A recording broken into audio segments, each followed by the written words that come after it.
ഡൽഹിയിലും സമീപ പ്രദേശങ്ങളിലും കനത്ത മഴ തുടരുന്നു. ശക്തമായ മഴയെ തുടർന്ന് ഓറഞ്ച് അലർട്ട് പ്രഖ്യാപിച്ചു.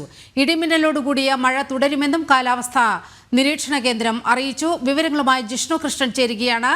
ജിഷ്ണു, നിലവിൽ അതിശൈത്യത്തിന്റെ പിടിയിലാണ് ഡൽഹി.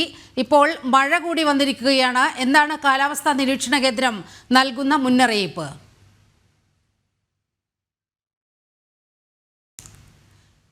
ഡൽഹിയിലും സമീപ പ്രദേശങ്ങളിലും കനത്ത മഴ തുടരുകയാണ്. ശക്തമായ മഴയെ തുടർന്ന് ഓറഞ്ച് അലർട്ട് പ്രഖ്യാപിച്ച സാഹചര്യം ഡൽഹിയിൽ ഉണ്ട്. ഇടിമിന്നലോടുകൂടിയ മഴ തുടരുമെന്നാണ് കാലാവസ്ഥാ നിരീക്ഷണ കേന്ദ്രം മുന്നറിയിപ്പ് നൽകുന്നത്.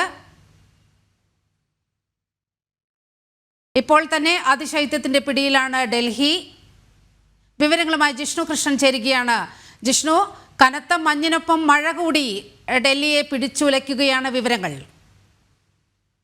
പുലർച്ചെ മുതൽ രാജ്യതലസ്ഥാനത്തും സമീപ പ്രദേശങ്ങളിലും കനത്ത മഴ തുടരുകയാണ്. വരും മണിക്കൂറുകളിലും ഇടിമിന്നലോട് കൂടിയ ശക്തമായ മഴ തുടരുമെന്നാണ് കാലാവസ്ഥാ നിരീക്ഷണ കേന്ദ്രം നൽകിയിട്ടുള്ള മുന്നറിയിപ്പ്. ഇതേ തുടർന്നാണ് ഇപ്പോൾ ഡൽഹിയിൽ ഓറഞ്ച് അലർട്ട് പ്രഖ്യാപിച്ചിട്ടുള്ളത്. നിലവിൽ കുറഞ്ഞ താപനില 9 ഡിഗ്രി സെൽഷ്യസ് രേഖപ്പെടുത്തിയിട്ടുണ്ട്. മഴയ്ക്കൊപ്പം ഹിമാലയൻ മേഖലയിൽ മഞ്ഞുവീഴ്ച കൂടി ആരംഭിച്ചതിനാൽ ഡൽഹി ഉൾപ്പെടെയുള്ള മേഖലകൾ അതിശൈത്യത്തിലേക്ക് കടക്കും എന്നുള്ളതാണ് മുന്നറിയിപ്പ്. തണുപ്പ് വർദ്ധിക്കുമെന്നും ജനുവരി ആദ്യവാരം വരെ സമാനമായ സ്ഥിതി തുടരും എന്നുള്ള മുന്നറിയിപ്പ് കാലാവസ്ഥാ നിരീക്ഷണ കേന്ദ്രം നൽകിയിട്ടുണ്ട്. അതായത് മഴ കഴിഞ്ഞാൽ ഉടൻ തന്നെ അതിശൈത്യത്തിലേക്കും ഡൽഹി ഉൾപ്പെടെയുള്ള മേഖല കടക്കും എന്നുള്ളതാണ് മനസ്സിലാക്കേണ്ടത്. ഒപ്പം ശക്തമായ മൂടൽമഞ്ഞ് റോഡ്, റെയിൽ, വ്യോമ ഗതാഗതത്തെ സാരമായി ബാധിക്കുന്നുണ്ട്. ശൈത്യത്തിനൊപ്പം രാജ്യതലസ്ഥാനത്ത് വായു ഗുണനിലവാര സൂചികയും മോശം അവസ്ഥയിൽ തുടരുകയാണ്. ഇതിനിടയിലാണ് ഇന്ന് പുലർച്ചെ മുതൽ കനത്ത മഴ ആരംഭിച്ചത്.